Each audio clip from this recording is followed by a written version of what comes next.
Great. We've got everyone ready to go. Thanks everyone for joining us for another The Crew in Conversation. This week we're focusing on events, which is an industry very near and dear to our hearts, and probably one we feel a lot of affinity with, I guess, in terms of the very dramatic, radical effect that that COVID has had on it, and the sort of the severity on the businesses of people we work with very closely. I think next to hospitality, it had a very, very quick impact and pretty brutal, to be honest. So events really, I think, was pretty much the first group to be seriously affected by social distancing. And I remember talking to you only a day or two before the festival was going to kick off, and it looked all full steam ahead, and then it all happened very, very quickly with the Formula One first, and then straight into the festival being postponed immediately.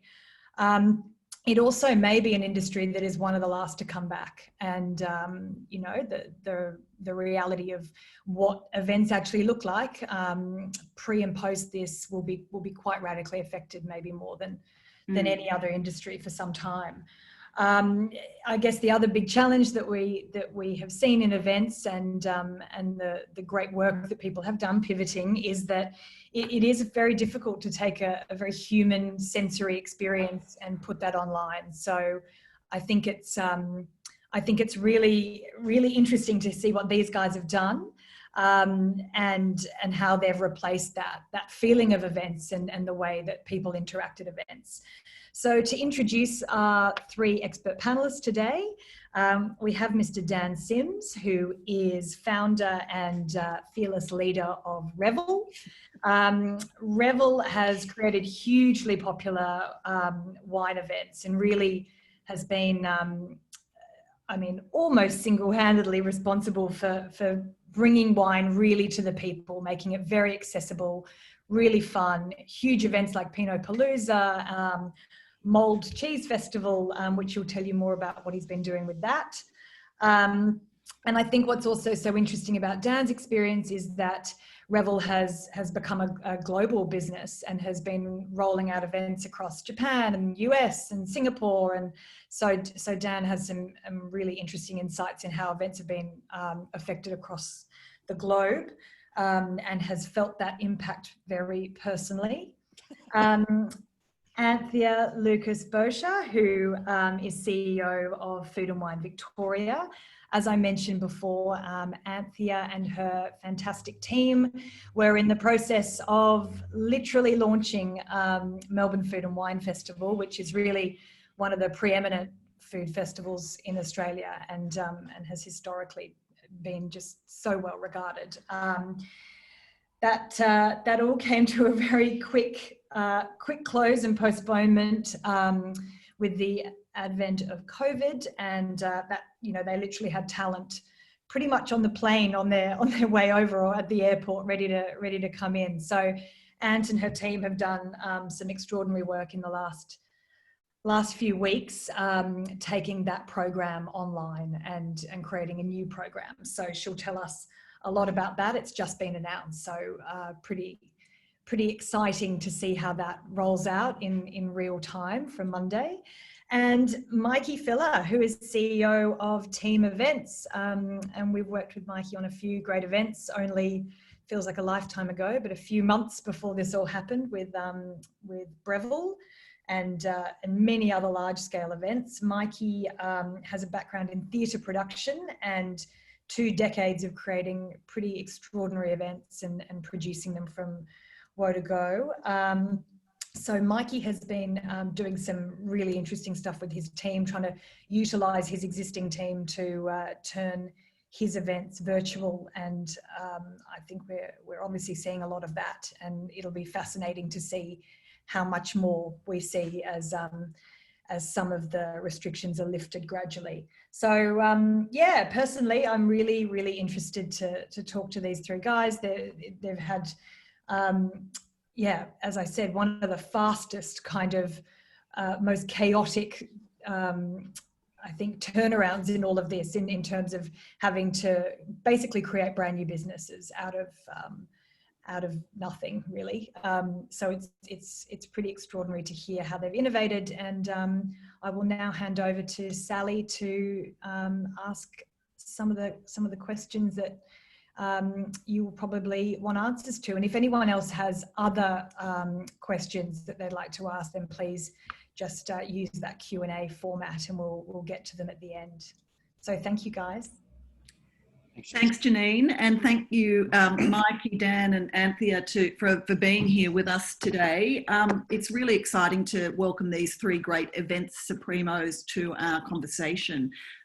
They've each had very different experiences with the COVID lockdown and shutdown, but the great thing is that they're all now looking to solutions and reframing their events into the future. And it's especially as exciting for us to be, you know, almost breaking the news rather than sending it to other people to break, almost, with, you know, Dan's Mould Cheese Collective going online and Anthea's Melbourne Food and Wine Festival also going online, and we'll hear a bit about that. So I'm going to kick off by going to Anthea first. And when the festival was postponed sort of just a few days out, it obviously wasn't just one festival that was affected, although that was the immediate thing. It was actually 4 of them. So can you tell us about the impact of that, and also what your priorities were with the management or all your stakeholders, from, you know, from the government to your industry partners, but to also, you know, smaller restaurants, larger organisations, but also the ticket holders? What did you actually do? Yeah. Thank you. Thank you. And thank you for having me. And hi, everyone. Lovely to be here. Yes, you're absolutely right. So, of course, the Melbourne Food and Wine Festival Metro program was the one that was most immediately affected. We were due to open on March 19, and on March 13, we had to announce the postponement due to the restriction of large mass gatherings. But we had a whole suite of events planned for the year, including a winter program of the festival, a regional program, which we'd sort of lightly announced, but we hadn't actually announced the program proper, and our other agribusiness food innovation event, Global Table. So we've been spending, you know, the last couple of months unpacking all of that. In terms of stakeholder management, of course, you know, as I'm sure, you know, everyone would have a very similar experience. It's the, you know, the number one piece in the puzzle. We work very closely with government. We are funded through Visit Victoria.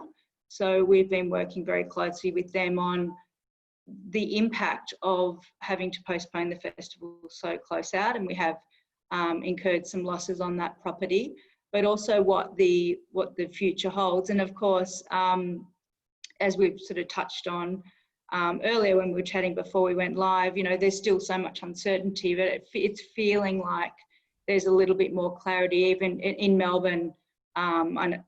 Especially since the announcement was made on Sunday for us that cafes and restaurants will be starting to open. So it's starting to sort of come a little bit more into focus. And then of course we also have, you know, commercial partners that are near and dear to us and that have been with the festival for a long time, people like Bank of Melbourne, Host Plus, San Pellegrino, City of Melbourne. So it's just, the work has been just staying in touch with them. We haven't had a lot of news to share yet. But just, you know, explaining the situation to them, understanding what their position is for the remainder of the year. And then as news comes to hand, we'll be really ready to pick up those conversations as well. Fantastic. Dan, I might come to you. And obviously your, the event that you had sort of that was the most imminent was your Mould Cheese Festival in Brisbane, where you had, you know, a lot of cheese and a lot of producers sort of there ready to sell that cheese. You have told me that you actually sort of, rather than panicking and moving very quickly to do something different, you actually slowed down and you stopped and you thought about things for a while. And can you tell us why you did that? Which I know, slowing down and going slow, for anyone who knows me, it's the complete opposite of what I normally do. And yeah, I mean, the COVID thing was, everything was changing and moving so fast, and details were coming through and changing literally hourly. We were 5 days away from running what was to be our biggest mold cheese festival. To prepare the cheese producers who were there, were in production 2 months ago. So we got to a point where it was over 1.5 tonne of cheese that they had, and then we had to press pause. So the first one for there was like, okay, well, how do we help? And a lot of that was like going direct and trying to encourage that. But in terms of the other festivals, it was a moment of going, let's just take a moment and just pause, because I'm a big believer of, like, if you pivot so fast, you'll spin and you'll go around in circles, and then that doesn't help anybody. And I think every business owner who has had to face this has had the, reality and the balance between communicating to not just stakeholders but staff and key partners. And it was a point where it was like, okay, right now we have to pause, and we have to, because everything's changing so fast. So it was near impossible to plan. So we made the call to say, okay, team, we're going to work in 2-week blocks. And that's how we're doing it from now on. For the first 2 weeks was, okay, tools down. I had to put the team on, say, go home, let me just try and figure this out. And then we go, okay, great. Well, let's get back 2 days a week. Let's plan for 2 weeks. And then hopefully we can get to a month. And then maybe we can get to 3. I'm probably starting to think just 6 months ahead. And that's about as far as you could go, because things are still evolving and changing. And as I said, it was interesting with mold, was to look at where are the pain points, like just like with restaurants shutting down, it doesn't just affect restaurants, it affects producers and wineries, and it's an entire ecosystem. So, and with wineries, we've always championed direct to consumer, and they're kind of built up for it. Wine, it's not going to go off. But when we were speaking with a lot of our cheesemakers, they're farmers. They barely answer an email, let alone set up an online store. With a very perishable product, right? With a very perishable product. So we sort of looking at it going, okay, right, well, if we're going to do something, we have to be true to the core value of what the event's all about. We have to be true. It has to be something that's meaningful and something that is of use. And I, very early on, I was asked, a lot of people, I'll just do Pinot Palooza as a virtual wine tasting. And I'm like, we'd spent years wanting to make wine accessible and fun. So for us to completely pivot and go, here, we're just going to do we're going to do an online wine tasting masterclass. Old school style. That's just fucking boring. Like, death by masterclass was what we rebelled against in the first place. So for us to pivot and do that, it was like, no, that's not us. It's not our core value. Mold was a way that we could the collective, which we literally launched yesterday, is a way that we can consolidate our amazing cheese producers and get that product direct to people. Play to our strengths, play to our marketing, our database, our online, our online audience, play to our strengths, and then help the producers go, just get us the cheese, we'll deal with the rest. Well, we are a cheese business now. We're not an events business. I mean, look at I have a very empty warehouse. Congratulations, Dan. It's a great initiative. Thank you. Like, we hope. I just got to get the cheese to them now. Need to be peddling. Logistics channels, there's always some sort of challenge, isn't it? But, and not too mouldy. Yeah, exactly. The right kind. It's all white cheese to start with, and it ends up blue. Mikey, I might come to you. Your business is slightly different in that you tend to do events for clients, for other people, rather than for yourself. But you have sort of been through the ringer before with your business, and you've had to sort of reshape it and grow it in a different way. And I just wonder, how were your sort of learnings from that time? How did they help you this time around when suddenly your pipeline of work kind of dried up? Yeah, it's an interesting question. I think, you know, for us coming into this, certainly in the early stages, and, you know, I think we took a lot of learnings out of the GFC, which for us was probably a catalyst for growth more than anything else. I mean, obviously in the immediate time, at the time, it was obviously quite a negative impact on our business, but it allowed us to really grow out of it. And I feel like, you know, we reflect on that time as a real changing of the guard in the industry as well, in some respects. And it kind of allowed people, I think, who, you know, maybe weren't ready to kind of face a new day in the industry to sort of, you know, take a back seat or bow out. And it kind of gave us the opportunity and a lot of, you know, our contemporaries and competitors to kind of step up and step out of that. And I think it really taught us to be nimble. It taught us, you know, I think, you know, the opportunities for growth and I guess how important relationships are on every side of the equation. And so I think, you know, going into this, we kind of naively, you know, probably thought that it was, you know, I guess our skill set of survival from the GFC, you know, would have had kind of similar learnings or similar parallels, I should say, to what was going on here. And, you know, I think the messaging that we were sort of initially sharing with our staff was, you know, this is, you know, it echoes parallels to the GFC. You know, we were through that. We'll get through this as well. Don't worry.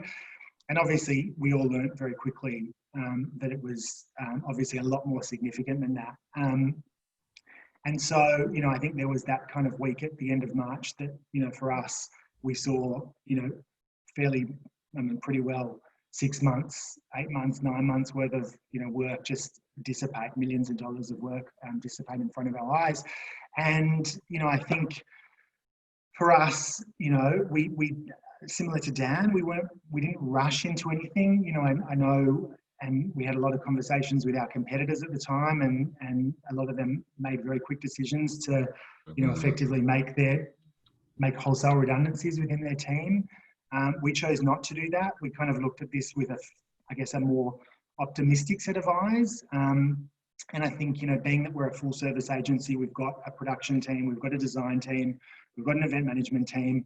Everyone in our team is incredibly resourceful. You know, I mean, it's events, right? It's what we do every day of the week. It's, you know, if there's not another problem to solve, you know, what's coming. Everything's calm. There's something wrong. Yeah. I know. So, you know, I think we kind of looked at it and took stock of that and said, look, we're going to approach this month by month. You know, we obviously made the decision to pull everybody back to 3 days a week initially, because there just wasn't the work to do. I mean, there was obviously that, you know, as Anthea said, that housekeeping work of, you know, kind of tidying up events and dealing with postponements, dealing with delays, dealing with all those sorts of things, but cancellations. But, you know, I think we sort of looked at it as a kind of, you know, month by month situation, which is how we're continuing to evaluate it at the moment. But, you know, you know, I guess for us, we put all of our heads together and we just sort of said, look, what can we do? I mean, what can we do to continue to stay engaged with our clients? What can we do to continue to engage our team? You know, there's a very much a very, you know, like a family dynamic within our workplace. A lot of our staff have been with us for many years, and, you know, I wasn't ready to cut and run. You know, I've put 21 years of my life into this, and I didn't really want to see it go. So, you know, we put all our heads together and we sort of said, okay, you know, how can we push through this? And, you know, what learnings did we have through the GFC? And, you know, for that, it was about us, I guess, paring back our service offering and saying to people, you know what, we don't have to do everything at this point in time. Like, if you've got an event that you're delivering yourself and you just need a hand with the tech, we'll help you with the tech. If you just need a hand with the design, we'll help you with the design. You know, we're here to be a resource. We're here to be helpful. And what that did for us through the GFC was obviously cemented those relationships that were already pretty good relationships, and they just, they made those relationships with those clients and those suppliers so much stronger than they were before, and to the point that most of those clients we still work with today. So we took that same approach, once we were kind of through the messiness of packing everything up, and sort of said, okay, well, what can we do? And look, a lot of that is now pivoting into the virtual event landscape. You did that very quickly. You've sort of managed to sort of garner the technology. You had the people sort of in place, or certainly with the skills to do that. So you've managed to sort of do that almost without having, a huge pipeline of work, but you've managed to make that transition very quickly. You had the people in place already to do that, did you? Yeah, look, so we've got four people in our production team full time, and they've got very varying backgrounds from, again, similar to mine, production in theatre and production in tech and production in film. So they're pretty resourceful guys in that team, and a lot of the relationships and even the partners that we use kind of on a more of an ad hoc basis through the year. We just reached out to them and we started having conversations. It was interesting for us. The kind of first glimpse of COVID we got was actually, we were doing an event at the end of January, and we had delegates who were supposed to be, or speakers who were supposed to be flying into Australia to present at that conference. And we got basically tapped on the shoulder by the client, I think at 4 or 5 o'clock the day before the event was starting. And they said, we've just been told that there are a bunch of people who have instituted, effectively no travel policy, travel bans within their firms. So we need to actually get them into this event. We need them speaking tomorrow morning, and one's in Japan, one's in Hong Kong, one's in New Zealand. So we'd kind of pivoted in that way quite early without kind of realizing what was coming 2 months later. And so I guess we were lucky that we'd kind of almost paved the way a little bit in terms of some of the development of the work that we'd done at that point. And I guess for us, just as we've had conversations with our clients and as we've kind of engaged with them and said, look, can we help you in the virtual landscape? I mean, obviously anyone can jump onto Zoom and do a Zoom class, but what we're trying to do is give them, I guess, another level of polish that they're used to, in the same way that they're used to dealing with us in a live event experience. We're trying to create, give them that same level of polish in a virtual experience. So as we've started to have those conversations and we've realized that there are different, organizations have different needs, like a lot of the investment banks, there's a lot of issues around compliance and security in terms of the platforms that they can use, and that whole issue that came up with Zoom and their privacy has become a bit of an issue. So we've actually developed our own platform, which we're calling eMeet, which is hosted on a private server. So it answers a lot of those kind of concerns or those issues.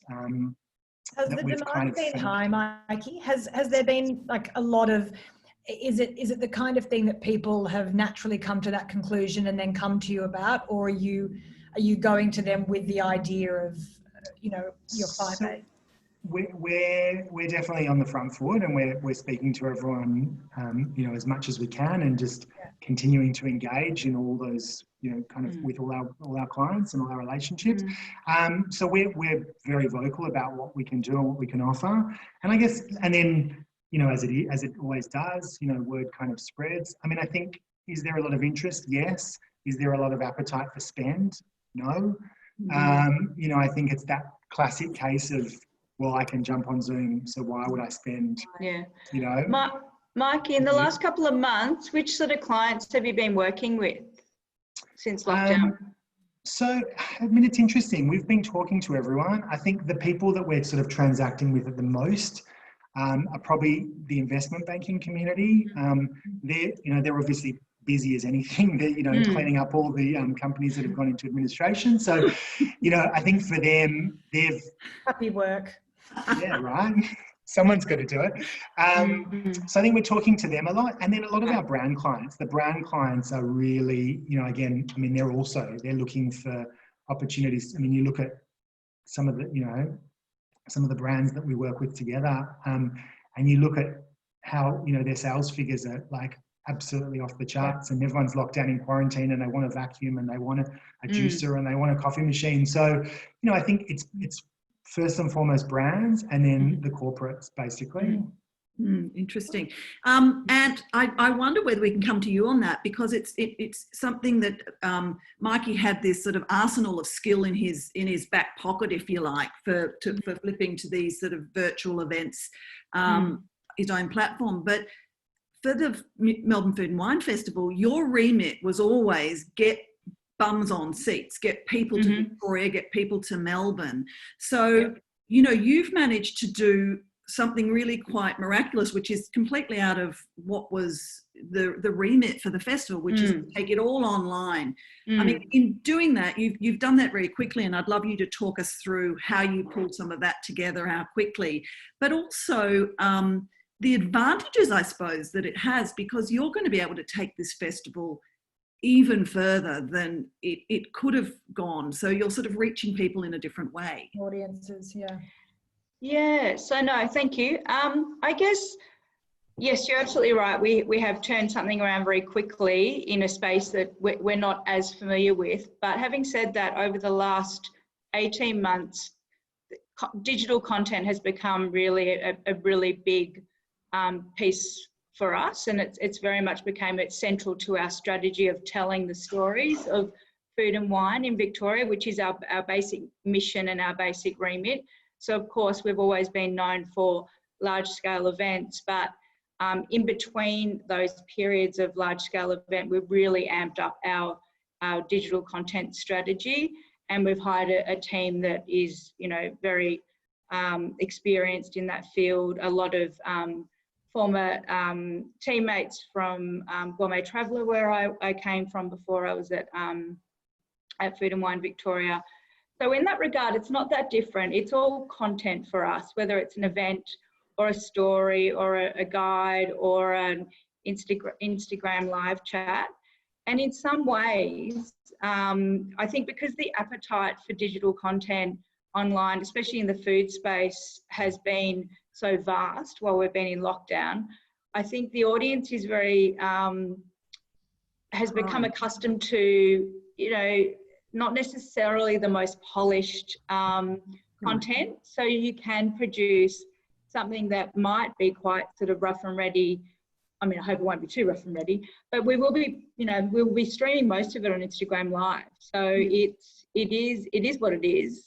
But I think that's the charm of it as well. And I think that's the realness of it. And I think at the moment, like I said, it's sort of a dual thing where people are accustomed to consuming that type of content now. And how can we do something really, you know, turn something around very quickly in the space of less than a month?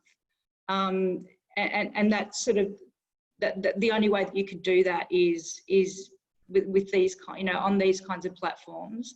So yes, initially when we went into lockdown, and while, you know, the executive were busy with stakeholder management and you know, government relations and unpacking the financial ramification of having to have postponed, the marketing and comms team really quickly turned their attention to supporting the industry. So we really very much focused on what can we do through our channels, and we have a very engaged audience to really support and celebrate. Celebrate's not the right word. Support what the industry was doing to survive. I mean, I know there's a lot of pivot is the word, but really it's survival. So what can we do to shine a light on that? So we turned our attention to that, and also provide as much real information, practical information to industry on what resources were available to them. We held our first industry forum. We have another one coming up in a couple of weeks. So that was very much the focus of our comm strategy. And now we've flipped into this online edition, which has been so well received. We launched it on Monday and we go live on Monday next week. So I think, you know, it's a way for us to keep our audience engaged and to tell, you know, tell the Melbourne Food and Wine Festival story and bring a little bit of that magic to people during the lockdown period.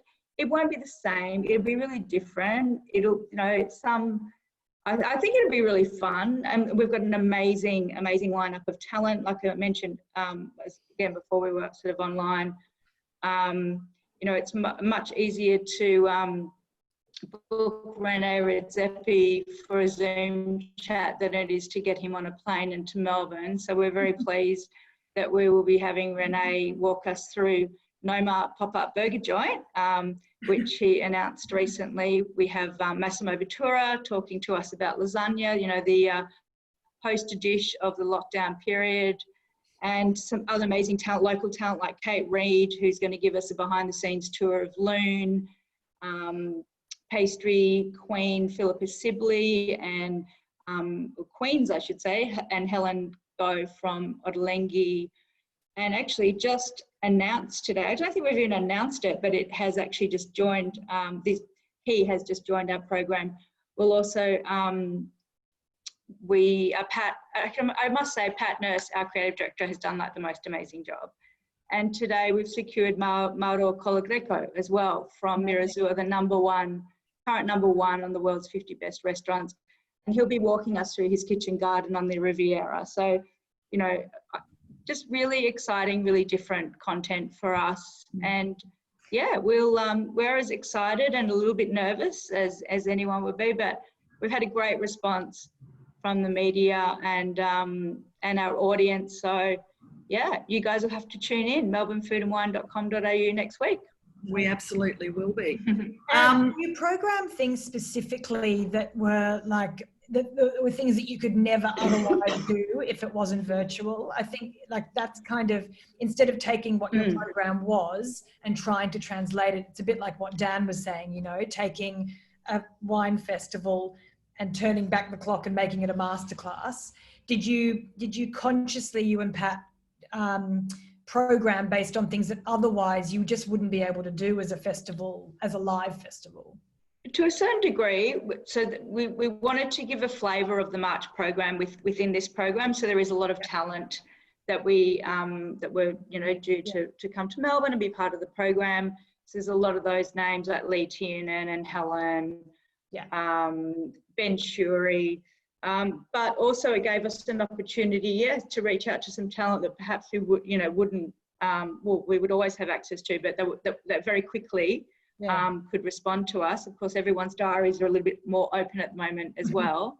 But then I guess that in terms of the actual content, it was looking at what could be useful or entertaining in this, within this platform and within this forum. And it was, that was pretty much the rationale in terms of putting the program together. It's a really successful program. And I guess one of the things that's really interesting in all of this is that you've, all three of you in your different ways, have been very focused on sort of holding your line with your brand values for what you normally do. And I wonder, I can come to Dan on this, just in terms of everything that, you know, your big guns are your Pinot Palooza, you know, your various Pinot Palooza festivals, the mole cheese festivals. You know, in your online initiatives that you're now going forward with, how are you kind of protecting that that notion of what the brand really stands for? I think it goes back to the core values and of I suppose what we believe is a business. I've always said that we're not necessarily in events, we're in hospitality. I'm a hospitality lifer. I still say I'm som by trade. So we always take that approach, and that was always based upon customer service, customer first. What value do we add, and why would somebody care? And that's just, you know, like with events, there are opportunities for brands to get in front of people. Like we're also facilitators and cheerleaders and champions of what they do across multiple platforms. And I think with things with the events of looking at it, what is an event? What did we do? If you know, funnily enough, I've had so much time to think and ponder. So forgive me if I ramble. I've had, you know, but it's like what are events? What are they? What is the purpose? And you know, in this period of COVID, you know, I look at something like Pinot Palooza as 4,000 people as something that's quite frivolous, to be blatantly honest. It's not essential. The world will continue on if we don't exist.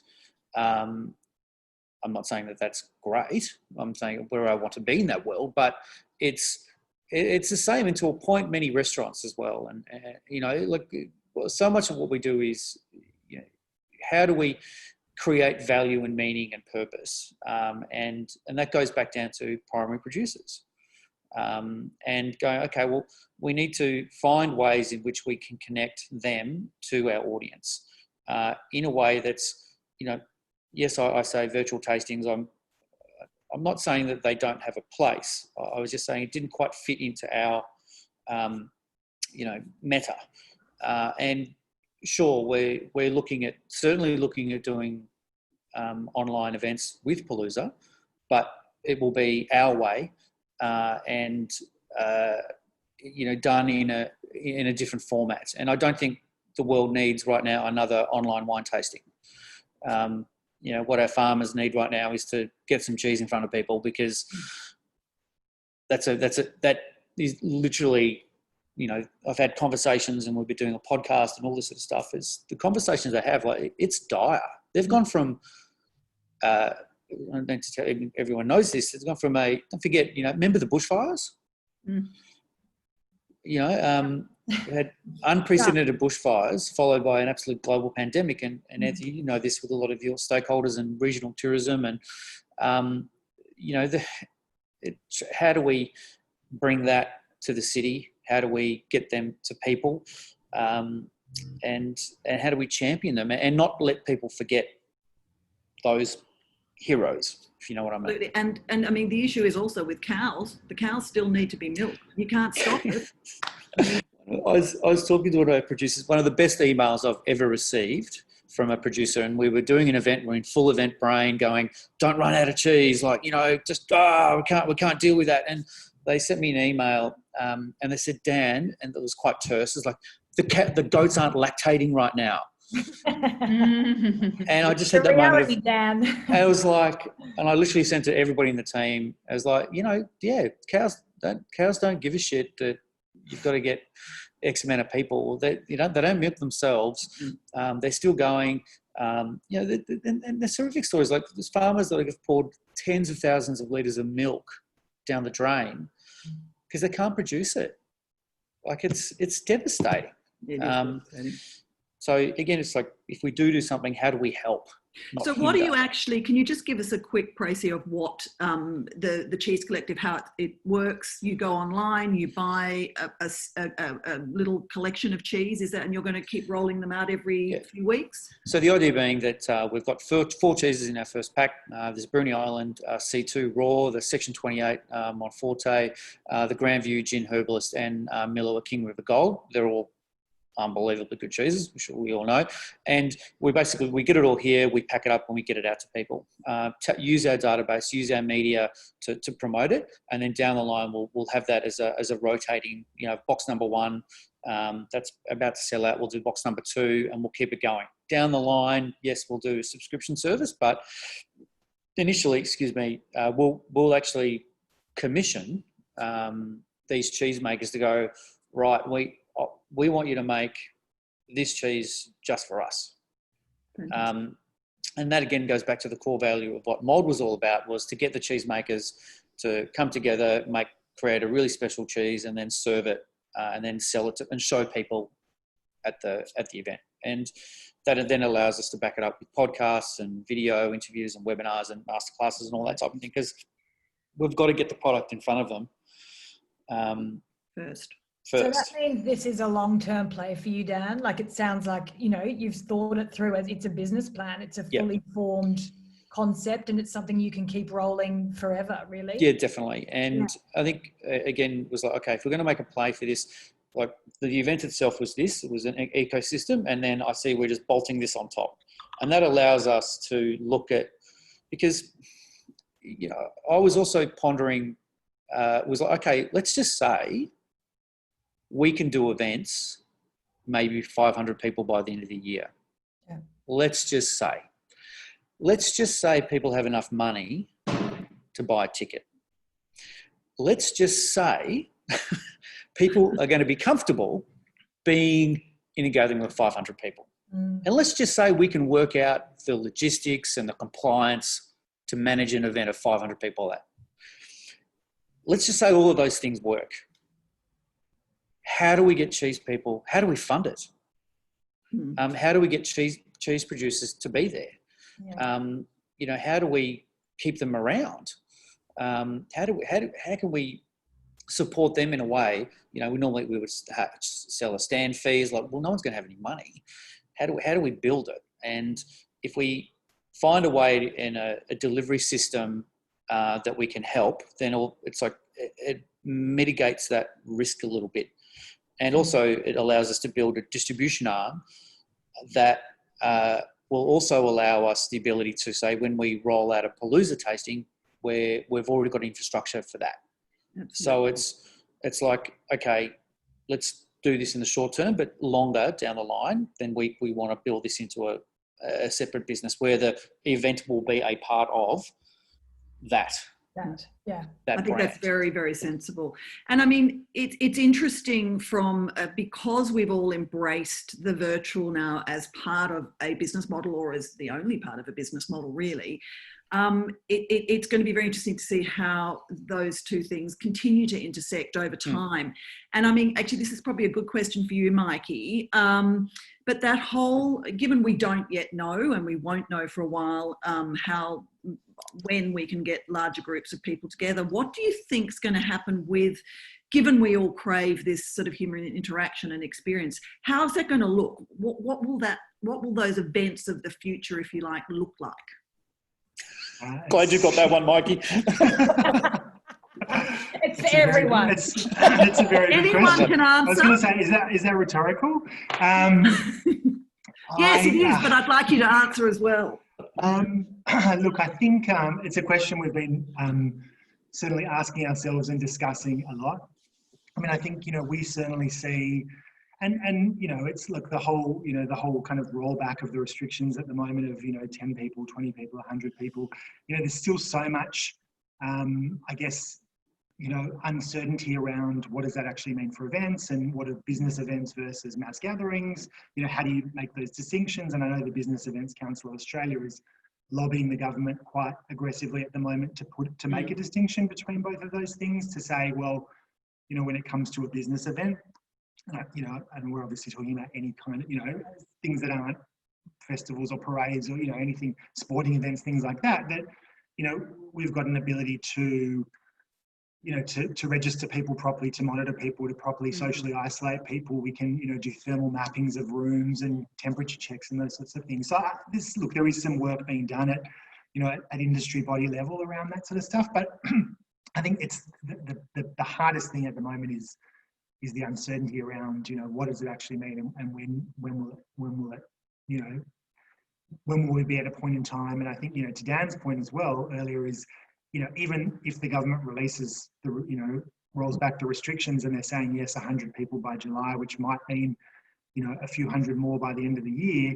are people actually going to even be comfortable to be in a room with 100 people or not? So I think, we're certainly looking at, in the short term, that model being a hybrid, and that model being, I guess, some version of both, the virtual elements of an event, along with the, some kind of a physical presence. The other thing we're really looking a lot at is, I guess, finding ways to be quite clever with clients' budgets. So, some events that we've had scheduled for later, for kind of around now, that have been, at this stage being pushed back to later in the year, or, potentially early next year, we're kind of finding ways to redesign those events so that they work for smaller numbers. And as opposed to that necessarily needing to cost the client more, it's about, okay, well, if you've already gone through the hassle and the expense and the challenges of building that infrastructure and all of those fixed costs, which don't really amortize out that much over, whether you've got 10 people or 1,000 people in the room, it's about kind of, okay, well, if we build it, can we do a number of mini events through the day? So, we're supposed to have 500 people for a cocktail party. Can we actually have, 20 people for a breakfast, 20 people for a brunch, 20 people for a morning tea, 20 people for a lunch? Like, is there a way of kind of... Yeah, the way restaurants are doing different seatings to maximize. Yeah, absolutely. Totally. And so I think that's probably what we're seeing as kind of the most convincing way forward. And again, it's, it's all these things like, you know, what does food service look like in an event? You know, like, how does that work? A waiter's going to need to be wearing gloves and masks, you know, like, I mean, it's obviously, you know, can you do share platters on a table? Like, if you've got a table of 10 people and it's 1.5 meters. And I think the hardest thing is there's no answers to any of these questions yet. So, you know, everyone's kind of finding their way through it. And I think, you know, as we kind of start to get a degree of comfort, I mean, obviously hospitality is going first, and, you know, with restaurants and stuff opening, I think that'll probably start to inform some of what we're able to do. And also see what the consumer demand is, right? And the consumer level of comfort and trust and all of those things. And I think that's certainly what we're finding at the moment as well, is that, you know, I think certainly our brand clients have much more of an appetite to be doing things sooner. And they're sort of, you know, we're having conversations around, you know, potentially looking at restaging events sort of from, you know, August, September onwards. Whereas I think it's the corporate clients that are much more reluctant. They don't want to be the bad news story. They don't want to be the one that had the event and, you know, there's potentially that reputational fallout of, oh, you know, so-and-so's, you know, CEO dinner or so-and-so's Christmas party had a COVID outbreak. So I think it's people's appetite to actually do these sorts of things, and it's the guests' appetite to actually turn up in the room, which I don't know. I mean, you talk to people every day and you get a different response. I mean, you know, half of our team is, you know, we're in events, like we're just gagging to get back to doing it and to get back into it. But then you talk to people and they're like, oh, no, I wouldn't, you know, I wouldn't feel comfortable to do that. Really, and I wouldn't feel mixed, comfortable isn't it? Really mixed. We found the same. We announced the phasing out of restrictions in Melbourne on our social on Sunday as it was breaking. And I was so surprised at the level of excitement it was almost overwhelmingly positive. I shouldn't say that I was surprised, but I was in that you know, we've seen sort of much more balanced response. And even if you have a look, the comments on our on the item were really overwhelmingly positive, which I found very encouraging. And I'm not sure whether, you know, that will change once people experience what health measures restaurants will need to put in place to be compliant. And I guess that we will have some learnings from Sydney, and then we're really, you know, we're watching with interest how it's all unfolding this week or next week.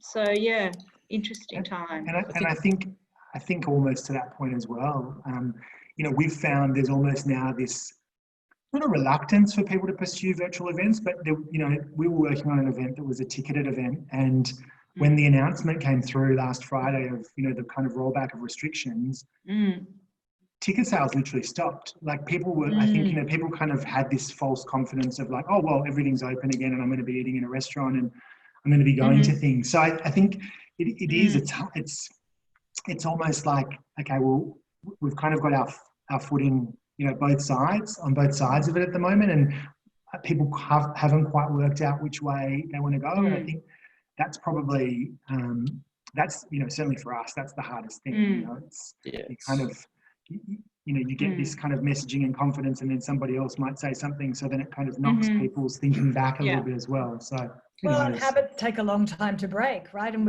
everyone's reformed new habits, and so we have to expect that to then get people to go the other way is going to take as much, if not more, time. I think it's again, I've been watching, you know, with interest. I love watching the rollout of the MFWF, and also people's reactions to restaurants, and that's going to be key. And, you know, the first part was like 10 people, and I was like, I'm not going to a restaurant for 10 people. I don't go to a restaurant or a bar to be socially distanced. I don't.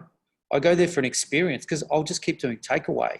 I'm glad here in the People's Republic of Victoria that we, independent state of Victoria, we sort of relaxed a little bit, like for 20 to 100. And I think that's a really interesting point, that we get to that 100, we get to 500, and people will feel more relaxed. People are gagging to go to a restaurant or a bar and catch up with mates. You just have to go to the park and see people gather in groups. You know, that's a real positive sign. But then also on the flip side, there's going to be in the back of everyone's mind of being safe, and that will take some time. That will take a good couple of months to change, to feel a little bit more relaxed. And, you know, Mikey, I'm with you. It's like, I'm in two minds. It's like, it's going to be okay. And then it's like, oh, it's going to take a long time. And then it's going to be okay. And it's like, oh, I don't know. Like it's going to be, you know, for me, I'm watching restaurants closely and talking to people there to say, how are people going? How are they managing it? What has the vibe been? You know, and then what does that equate to? And what do events look like in the future? Oh, in one ways, I don't know, but it's kind of exciting to go, what do we want it to look like? And that's the same with restaurants, of going, you know what, hospitality in restaurants, it was fucked to start with. Sorry. It was really hard. Now we've got a chance to go, well, how do we fix it? The entire, and, you know, how do we look at the fundamental economics of what that works and what that looks like? Some frivolous restaurants that were there because there was volume of people may disappear. And, you know, and is that a bad thing? It's like, it's okay to have these hard questions and these hard discussions, and what do we want it to be? This is a once in a century event that every business, every sector has an opportunity to really look hard and go, what do we want it to look like? And you know, if anyone who does events, there is a shitload of things that frustrate the heck out of me out of running them. And I, you know, to run straight back into some of those things right now, I don't have the energy. You know, so it's like, well, how can we work? How do we fix it, or think big and creatively, and address those problems, and then reset, reimagine. MFW, like the digital thing, you know, that's wonderful. That's global. That's everything. And then you back that up with other social occasions. You know, corporate thing. I love the ideas that you were saying. You know, it's almost like speed dating, networking thing of small groups. Great. Like, you know, real innovation and will come out of this. And to think, you know, as everyone says, if it's just going to go back to normal, do we want to go back to normal? Yeah. But actually, I think that segs really well into a question that we ask people on this, because it really, I think we get some really interesting answers, which is that basically it relates exactly back to that. If we don't want it to go back to normal or what it was, I think every industry has asked itself some really hard questions right now, and some questions that have been quite confronting and challenging, and really sort of relate back to, what do we all want to see change? Is there something that each of you, and this is a question for each of you to answer, had not really been able to voice, or may not even have actually realized was something you wanted to see change in your industry, that you now feel A, more confident voicing, and B, more hopeful that it can change and things can be reformed and you know, from what has essentially been broken apart? Mikey, maybe you first. It's a really good question. I think, do you know what, I think certainly from an agency perspective, I mean, my, you know, dream, I think, would be that we become more open and more collaborative. You know, I think there was so much competition and so much, you know, negative sentiment, and it just, you know, it was toxic, you know, I think in a lot of ways beforehand. And I think what this has done, what this, you know, pandemic has done, is it's opened the lines of communication, certainly from our perspective, with most of our competitors. I mean, when this thing happened, I was on the phone to, you know, the vast majority of our competitors, and equally they were on the phone, to us, you know, quite quickly. And, you know, I think it was pretty obvious that, you know, events were one of the first industries hit well before, you know, along with hospitality, but kind of well before anything happened. And I think we saw this kind of real camaraderie within the industry that, I mean, I've been doing this for 21 years and I've never seen it like that before.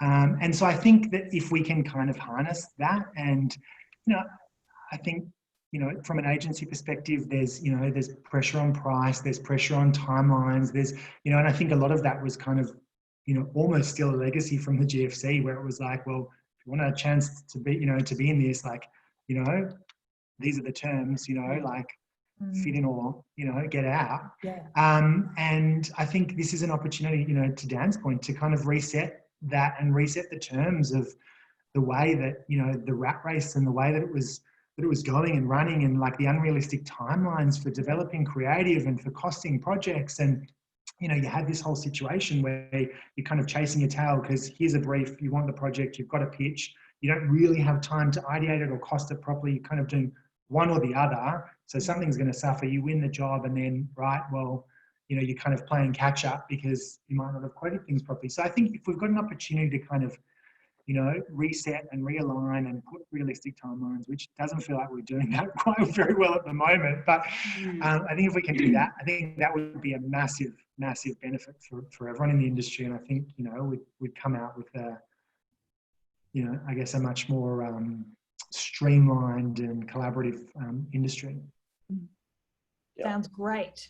Yeah, I agree. I agree with you, Mikey. I really do. And I should say as well as a caveat, I think there's also a desperate want to go back to normal.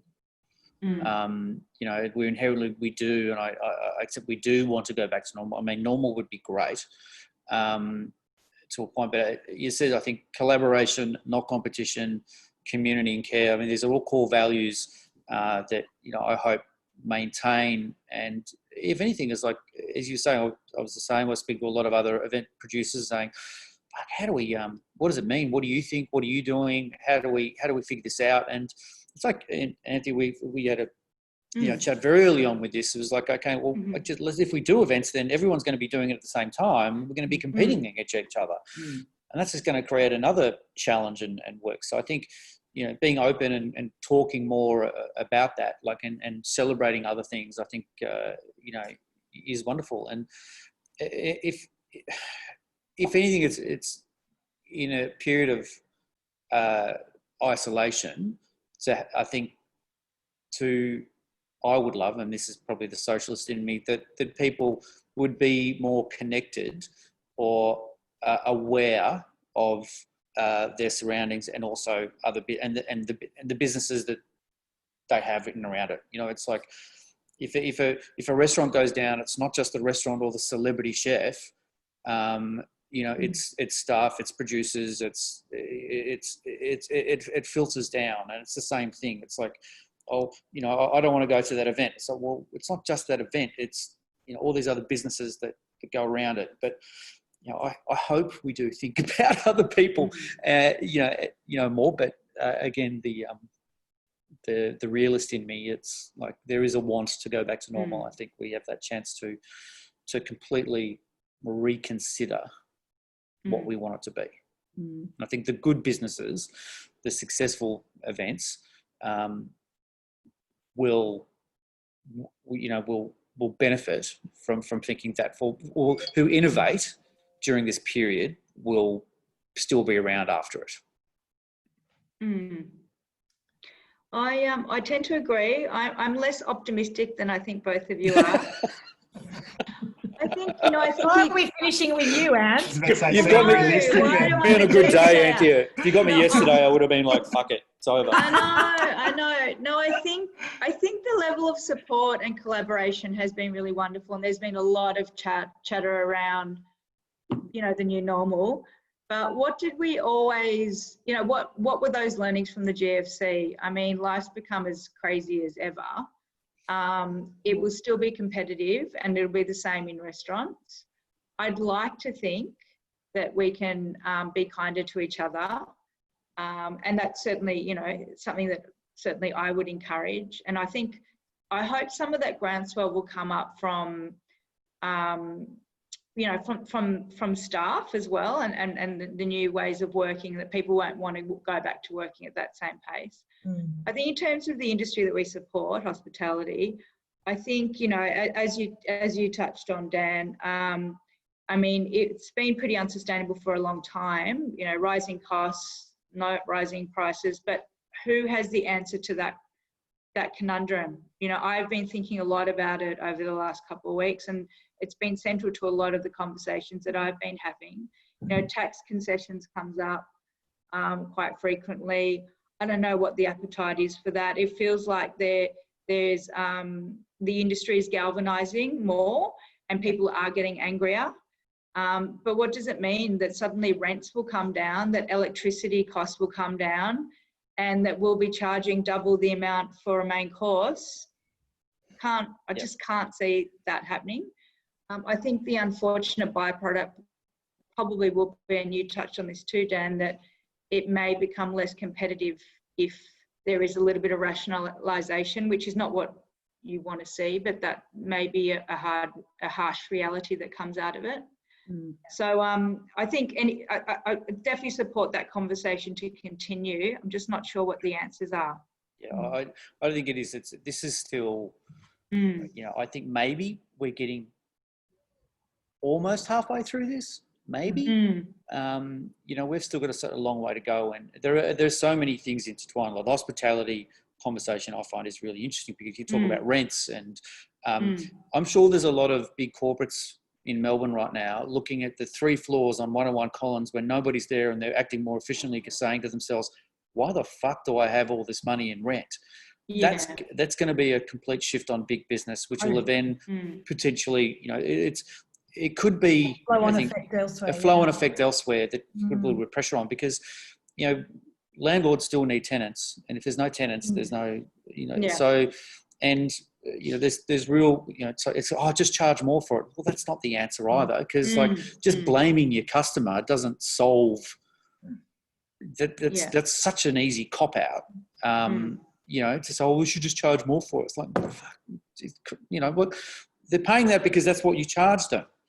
Or, you know, it's so there's multiple things that can all intertwine. And it's going back to something we were saying before, is like, moving fast. Like I'm observing right now is a big thing for me. Very much from the start is like, okay, let's look at what happens, try and move within the information that we have, control what we can control, and observe the rest.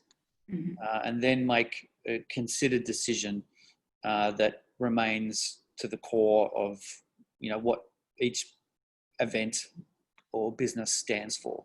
If we can hold on to that, then hopefully there's a way through. But I think there'll be some management up from the grassroots level too, from the point of view of people like ourselves who are consumers, in our roles as consumers. The things that we have very, very much missed in this period of time, the things that we hold dear, the things that we sort of say, actually, we can't live without that. I think we're going to sort of see a recalibration as well, because it'll be a little bit more selective. You know, you'll have the places that with restaurants in particular, the places you've missed, but also the access to, whether it's, you know, a group of Pinot producers that you'd like, you know, you value and you treasure being able to sort of access them once a year in a big festival, or have access to sort of learning about, you know, a huge variety of cheese, or, you know, have access to, you know, world scale sort of fabulous, you know, international people at an event like the Melbourne Wine Festival. So I think there'll be a bit of a recalibration from what we don't have right now that we're missing, and how we go forward with that. But I think, Janine, if you'd like to sort of finish off, thank you. I think we've gone a bit over time, so thank you. It was such a great conversation. So thank you to the 3 of you. Really, really appreciate it. Next week, we are moving on to the hotel world. So we're talking to 3 really interesting people who have a lot to say about what the next hotel shake-up looks like. Obviously, it's been an industry that's been sort of under fire and had a huge amount of change and disruption, and we're kind of fascinated to hear how they feel that next evolution will now come. So we've got Timo Burez from the Old Clare Hotel, Stephen Howard from Ovalo Hotels, and Penny Rafferty from Luxury Lodges. So that will also be a really interesting one. So thank you all so much, and thank you everyone who was watching. Thank you, everyone. Thank you. Thanks, guys. Good luck. Bye, guys. Bye. Thank you.